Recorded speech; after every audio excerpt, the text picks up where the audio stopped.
നമസ്കാരം. ഓ നമസ്കാരം സാർ. നമസ്കാരം സാർ. യാത്രയൊക്കെ സുഖമായിരുന്നു സാർ? സുഖമായിരുന്നു.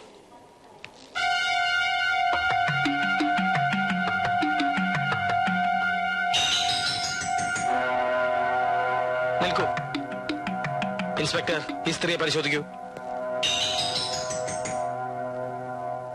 സാർ, വിദേശ പര്യടനത്തെ കുറിച്ച് ഒരു നിമിഷം, ഞാൻ CM ഒന്ന് കണ്ടോട്ടെ. നമസ്കാരം. യാത്രയൊക്കെ ഈശ്വരന്റെ അനുഗ്രഹം കൊണ്ട് യാത്രയൊക്കെ സുഖമായി. ഒരു സംഘം പ്രകടനക്കാർ ഇങ്ങോട്ട് പുറപ്പെടുന്നു സാർ. വയനായിട്ട് ഭൂമിയിലെയും ഞങ്ങൾ കാക്കും ആകാശത്ത് പറക്കേണ്ട വിമാനത്താവളം എന്തിനു കോടികൾ തട്ടാനോ?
വന്നേ കൊണ്ടുവന്നിട്ടുണ്ടല്ലോ. ഒട്ടകം, അറബിക്കുപ്പായോ, അങ്ങനെ ഒത്തിരി ഒത്തിരി പെട്ടിയിലുണ്ട്.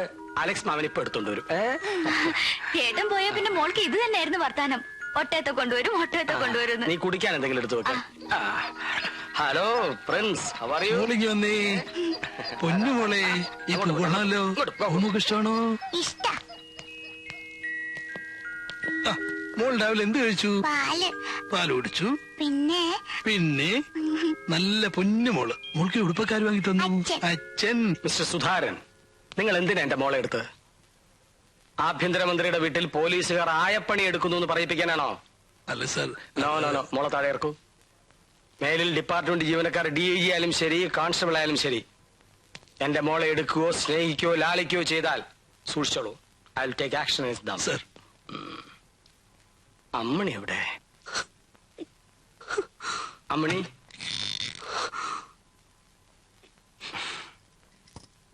അമ്മണി തുടരുതന്നെ.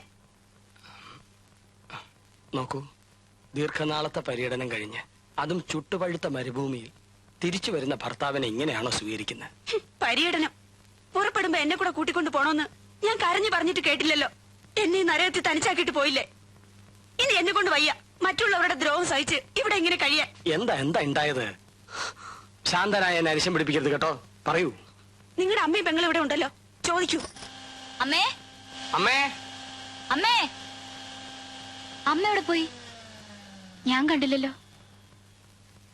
അമ്മേ, അമ്മേ, അമ്മേ, അമ്മേ, അമ്മേ, അമ്മേ.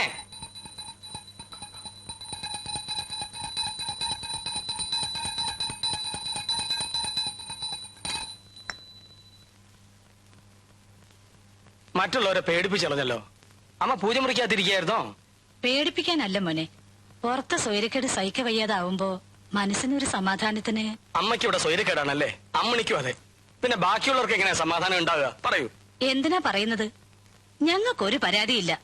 നീ കുടുംബത്തോട് സമാധാനമായിട്ട് കഴിഞ്ഞ അമ്മയ്ക്ക് അതിൽ സന്തോഷേ ഉള്ളൂ.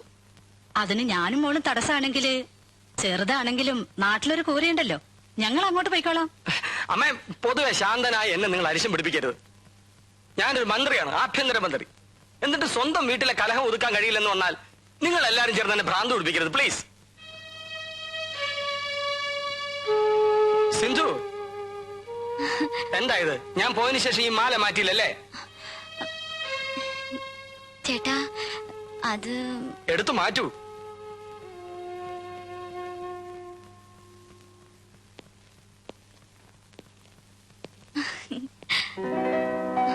നിക്ക ഇനി ഇട്ടോളൂ. അതിനല്പ താമസിക്കും. ഇത് ഗാന്ധിജിക്കുള്ളതാ. അല്ല, നിന്റെ ചേട്ടൻ എവിടെ? ഓഫീസ് റൂം കാണും. ആ, ദേ ആള് ചൂടായിരിക്കുക. ആണോ? എന്നാ അല്പം കഴിഞ്ഞിട്ട് കാണാം.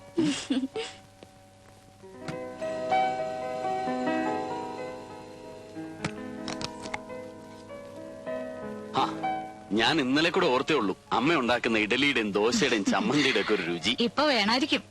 ഇരിക്കി.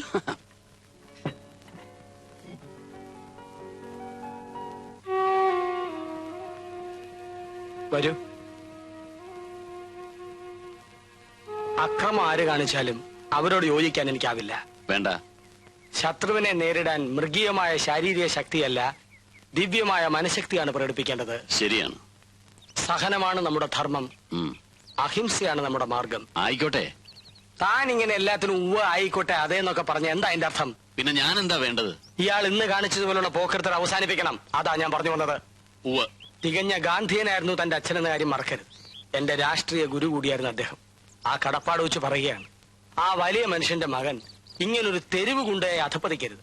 താൻ ഈ വഴിവിട്ട് മതി. എനിക്ക് നിങ്ങളുടെ ആദർശത്തിലും രാഷ്ട്രീയത്തിലും ഒന്നും വലിയ വിശ്വാസമില്ല. ചേട്ടനെ തെറി വിളിച്ച് വഴി തടയാൻ ഒരു കൂട്ടം ആളുകൾ വരുന്നു എന്ന് കേട്ടപ്പോ എന്റെ രക്തം തിളച്ചു. അതാണ് ഞാൻ അവിടെ കാണിച്ചത്. അല്ലാതെ നിങ്ങൾ ഉപദേശിക്കുന്ന തരത്തിൽ വെട്ടാൻ വരുന്ന പോത്തിനോട് വേദം ഓതുന്ന ഒരു വിഡ്ഢിയാവാൻ എനിക്കാവില്ല. ഞാൻ പറയേണ്ട പറഞ്ഞു. ഇനി ഇയാളുടെ ഇഷ്ടം.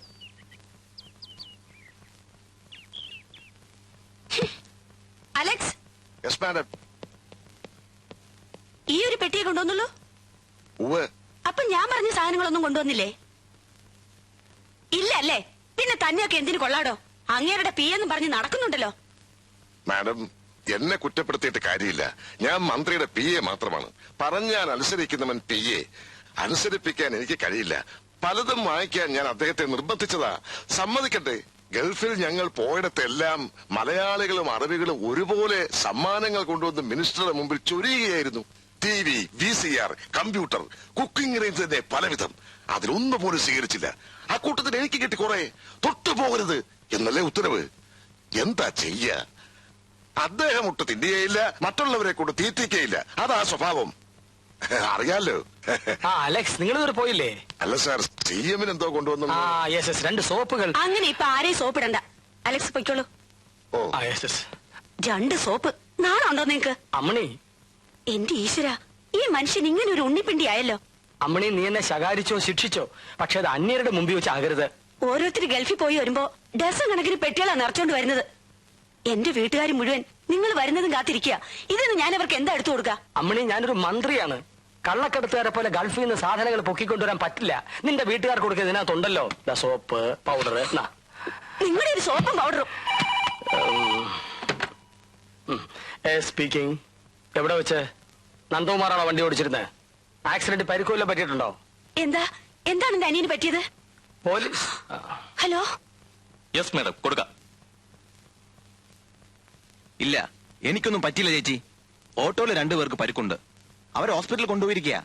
കേസ് ചാർജ് ചെയ്തിട്ടുണ്ട്. കേസ് ചാർജ് ചെയ്തെന്നോ? ഏത് പോലീസുകാരനാടാവൻ? ഹോം മിനിസ്റ്ററുടെ സ്വന്തം ബ്രദറിലാണെന്ന് പറ. ഇല്ലെങ്കിൽ ഞാൻ തന്നെ പറയാം. അയാളുടെ കൈ കൊടുക്ക. എന്റെ ബന്ധുവാണെന്ന ഒരു പരിഗണനയും വേണ്ട. നിയമപ്രകാരം നിങ്ങൾക്ക് നടപടികളെടുക്കാം. കേസ് ചാർജ് ചെയ്യാനോ? അതെ, സ്റ്റേറ്റുകാരുടെ അടുത്തുണ്ടാവും പോയത്. കൂടെ ഒരു പെൺകുട്ടി ഉണ്ടായിരുന്നു.